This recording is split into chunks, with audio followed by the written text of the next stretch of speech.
Welcome to Curtis Ghost Corner, coming to you from a secret underground base in occupied America.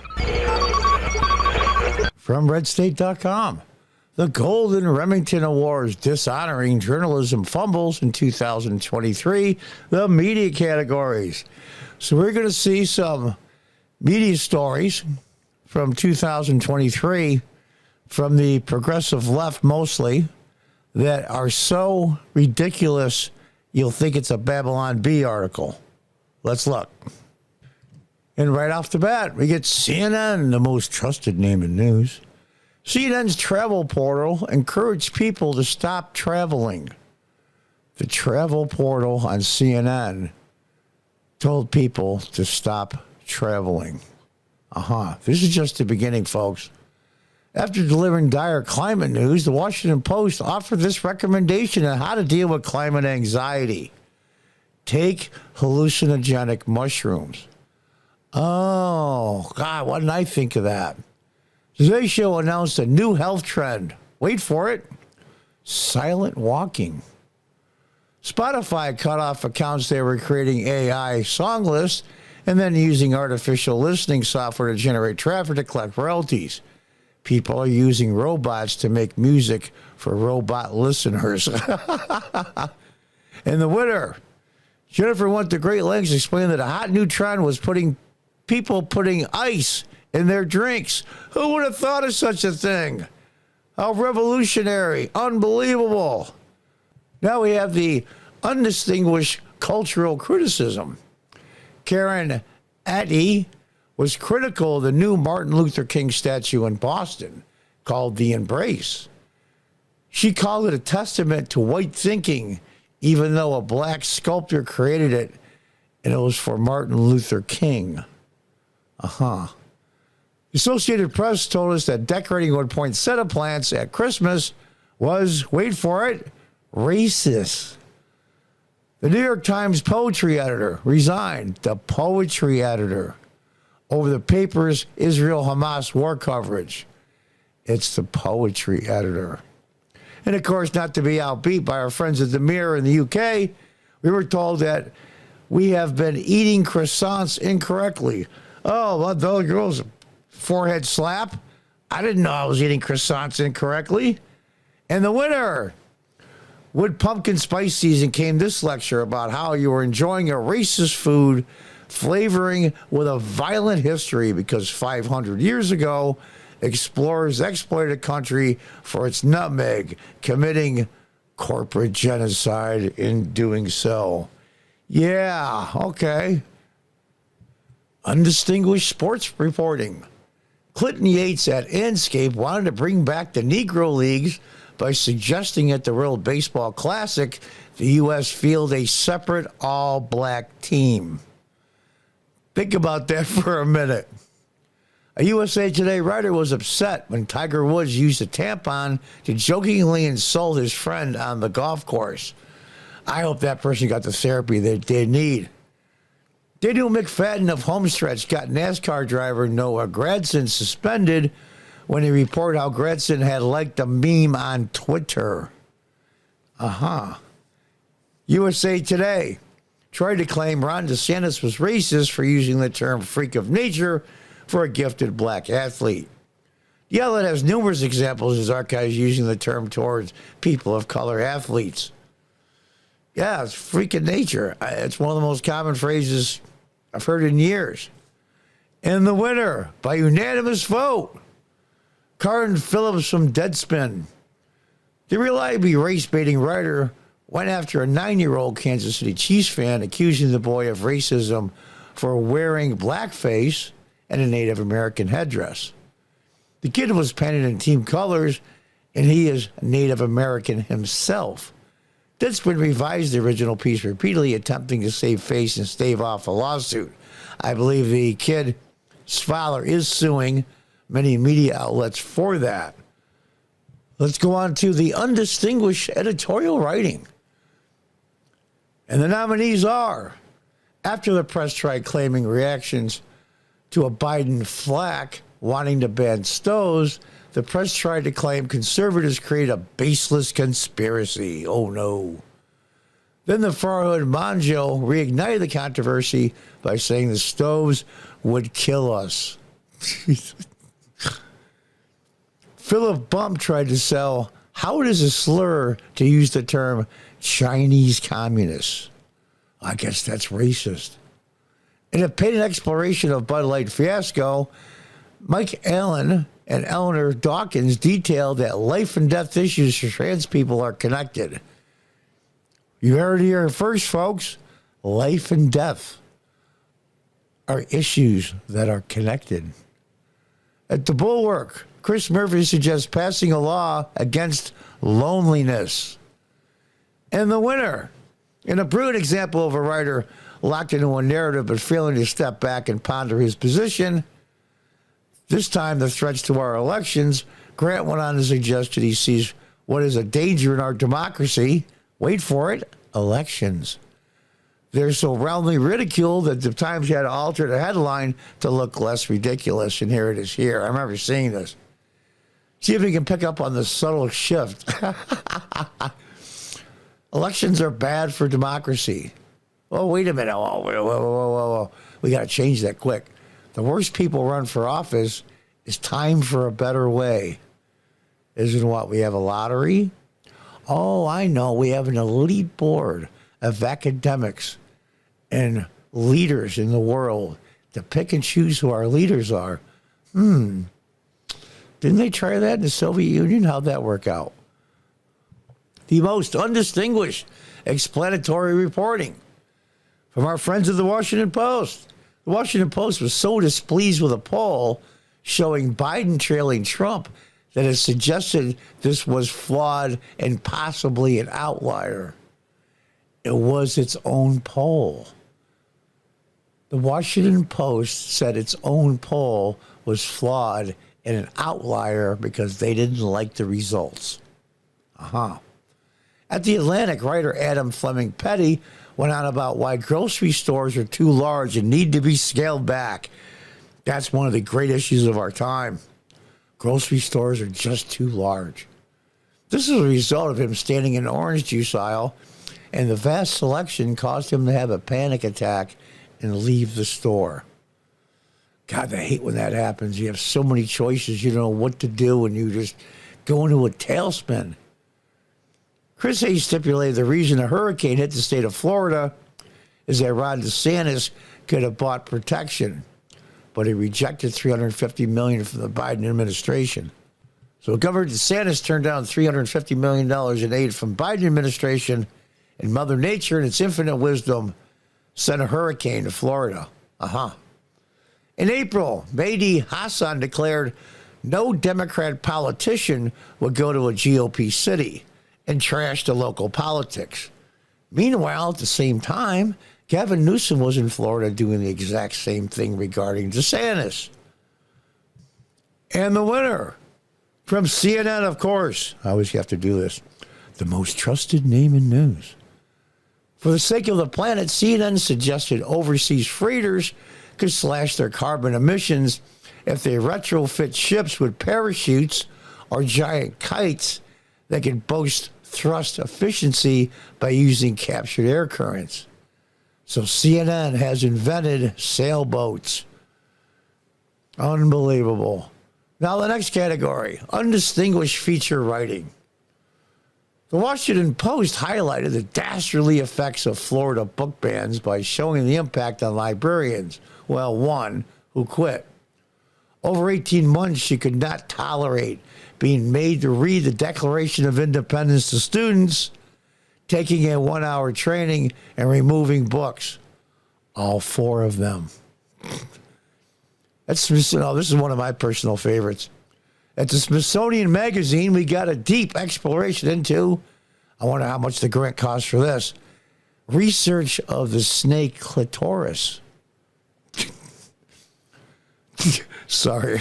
The New Yorker and many others reported that scientists analyzed the papers of Vlad the Impaler and concluded it was likely the man who was the inspiration for Dracula, wait for it, was a vegan. Karen Atty based on personal experience, wrote at length how men supposedly kills the plants of women in a sexist, domineering fashion.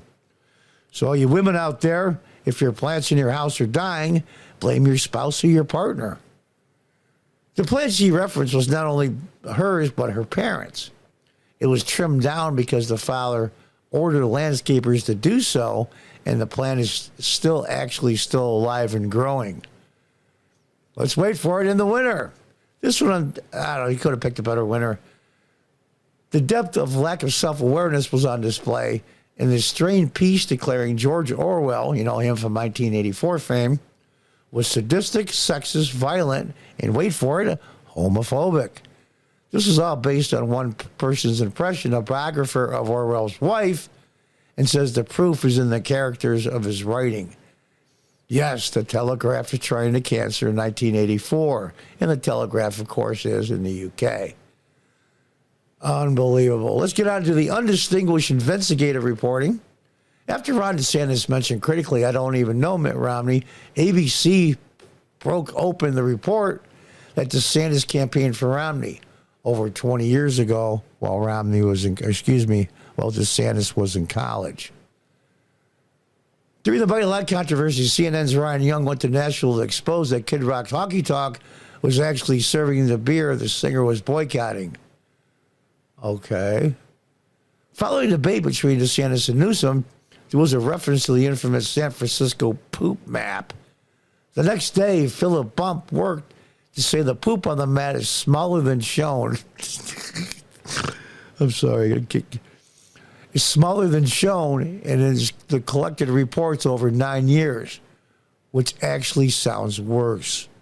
Oh, so the poop map is really a fake and it's worse than it really is. Newsweek looked at a deeply pertinent issue of the color of the dress Nikki Haley wore at her daughter's wedding. I know that article got me. I mean, that was in-depth reporting.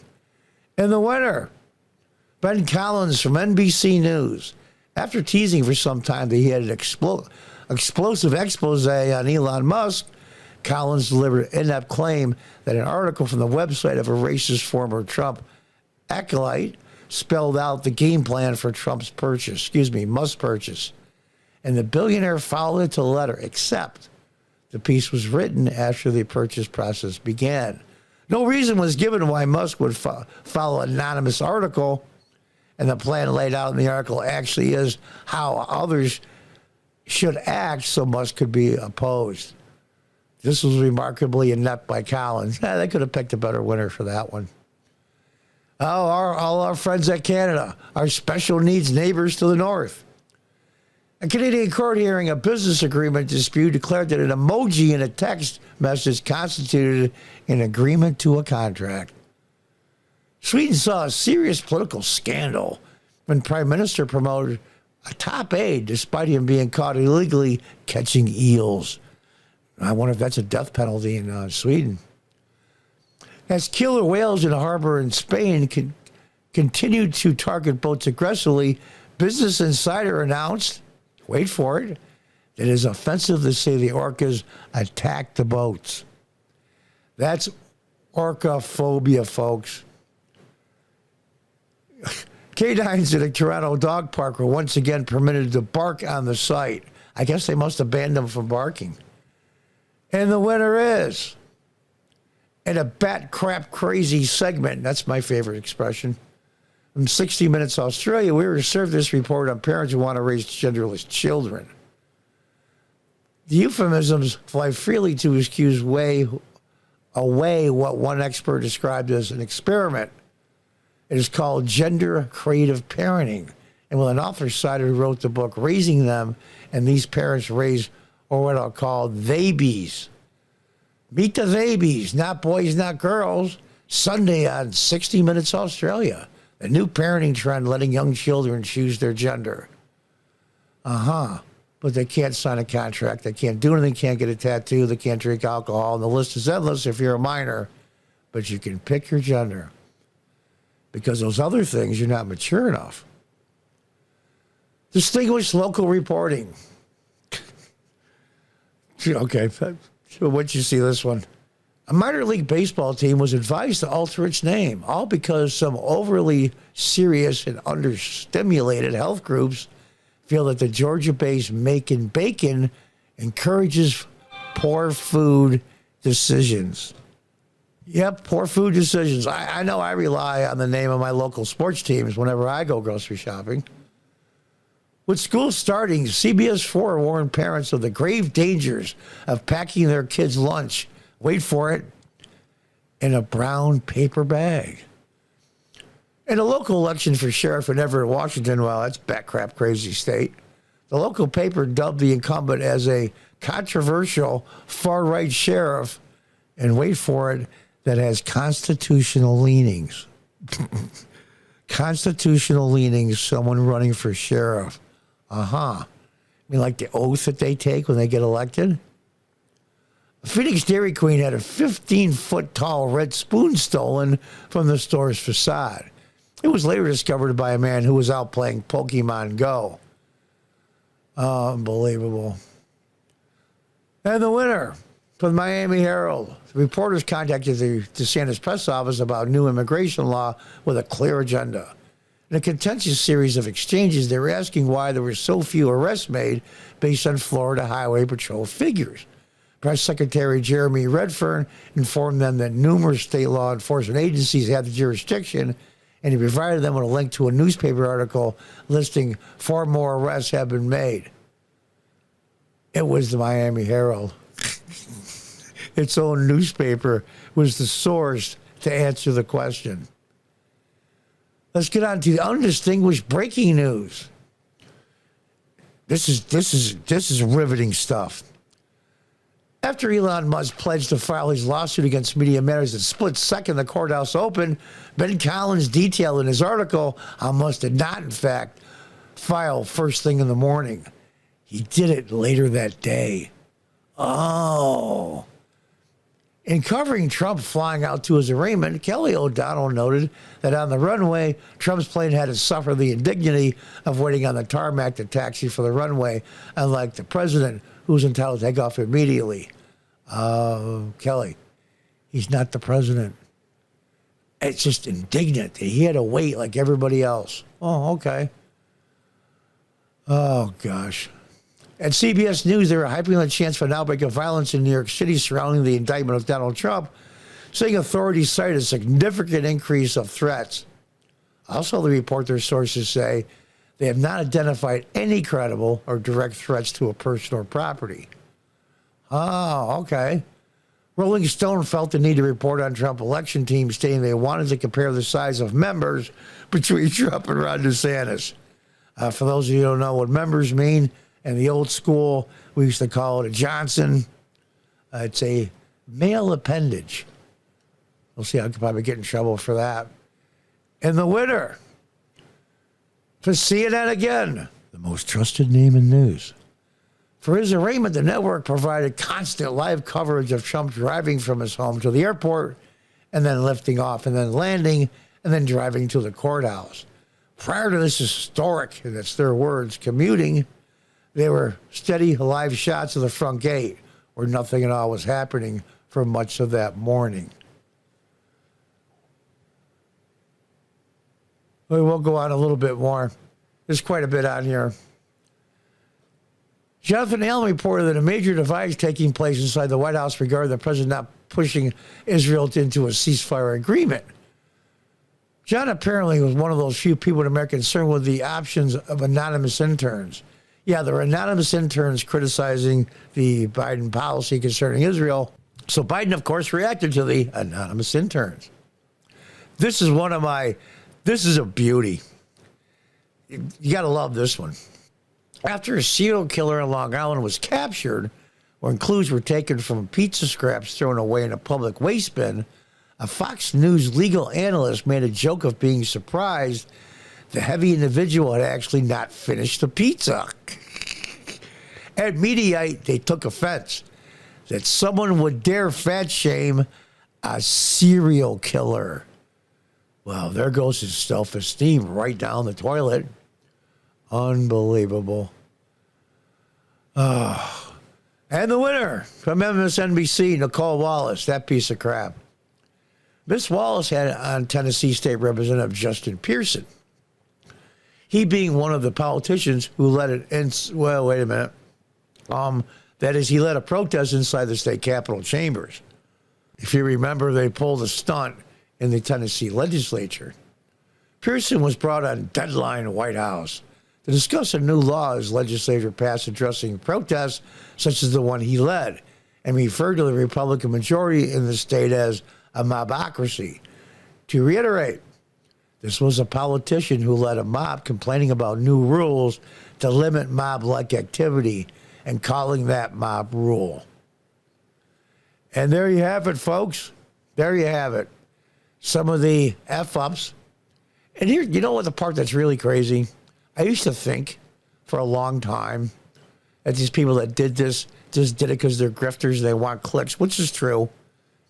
But the fact of the matter is the vast majority of the people that wrote these articles or participated in them actually believe the bull that they're writing. They actually, truly believed it. The one you shouldn't fat shame a serial killer. That's unbelievable. Gee, I wonder why the vast majority of Americans have zero confidence or close to zero in the mainstream media. Well, let's see what 2024 ought to bring out 10 times the stupidity. What do you think? Until the next time, God bless, goodbye, and good luck.